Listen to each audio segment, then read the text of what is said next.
Hey, what's up guys, Ollie here. So I've been using the first generation Apple Watch ever since they released it.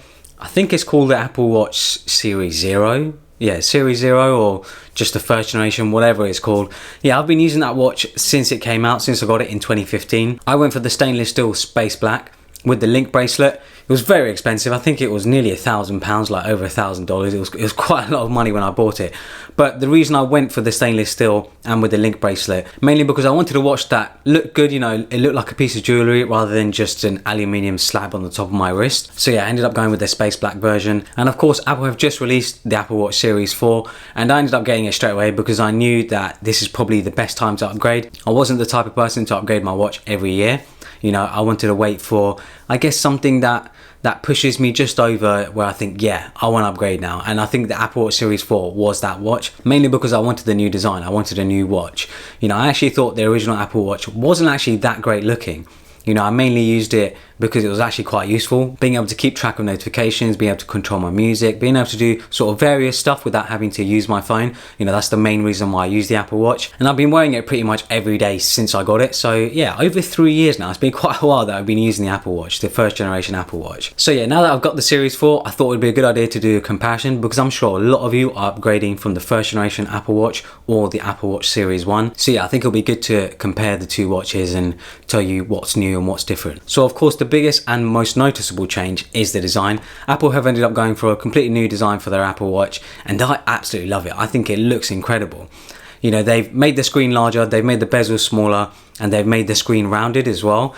And the watch itself is also a bit more rounded. I think it looks more natural. I feel like it almost looks like a pebble that just sits on your wrist. I really like the design. I think it looks really, really slick. Because of the thinner bezels and the bigger screen, Apple are actually able to basically keep the size of the watch the same, but make the screen bigger. So if you had the 38mm watch like I had, and you ended up going for the 40mm, the size difference is basically the same. You're not going to notice any difference in the size at all on your wrist. It definitely sits a bit flatter on top of your wrist, but the actual thickness of the watch is pretty much the same. It is thinner than the previous gen, the Apple Watch Series 3, but it's basically the same thickness as the first generation Apple Watch. The screen is also rounded and its brightness has gone up considerably. The first generation and the Apple Watch Series 1 both had a brightness of 450 nits, but the Apple Watch Series 4 has a brightness of 1000 nits, so you're getting a much brighter watch and it's easier to see when you're outside. I really like the design of it. I think Apple have done a much better job of the industrial design when it comes to the Apple Watch Series 4. I think it looks more like a natural shape and I think it fits better on the top of your wrist. If you're upgrading from the original Apple Watch or the Series 1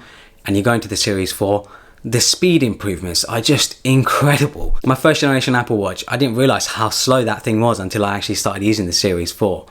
It's just an incredibly fast watch, zipping around the UI so much quicker. The animations are so much smoother. You can't really tell on the camera because I record in 24 frames per second. But if you went into an Apple store and used one, you'd notice the difference straight away. The animations are just so much smoother and so much more natural. The first generation Apple Watch didn't have GPS, and of course this one does. So yeah, GPS can be useful for maps, for getting around when you don't have your phone on you. It's also gone from Bluetooth 4.0 to Bluetooth 5.0, so battery life will be better. You know, your phone won't use as much battery and your Apple Watch won't use as much battery either. The water resistance is actually much better. The first original Apple Watch, you technically couldn't take it swimming with you. You couldn't even really use it properly in the shower. It was more sort of splash resistant.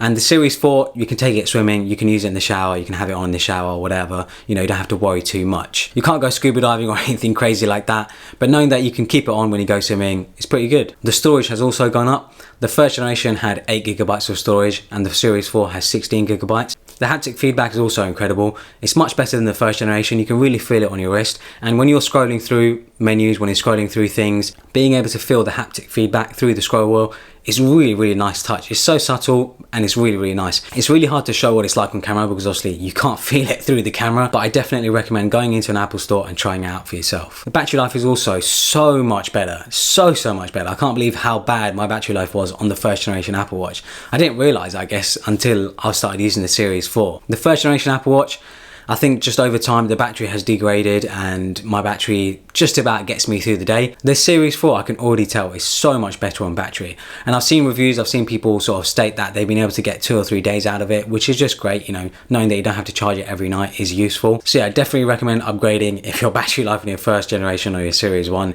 isn't living up to what it used to be. But yeah, hopefully you guys enjoyed this quick comparison video showing you the two watches side by side. If you're someone who's looking to upgrade from a first generation or a Series 1, I highly recommend it, or even a Series 2. I highly recommend upgrading. The Series 4 is just incredible. Get an all new design, better battery life, and a bigger screen. You know, it's just a great all-round watch. I have my review coming soon, so keep an eye out for that. I think this is Apple's most interesting product that they've released this year. So yeah, I can't wait to use it over the next week, do a review and see what it's like. Subscribe for more, and thanks for watching.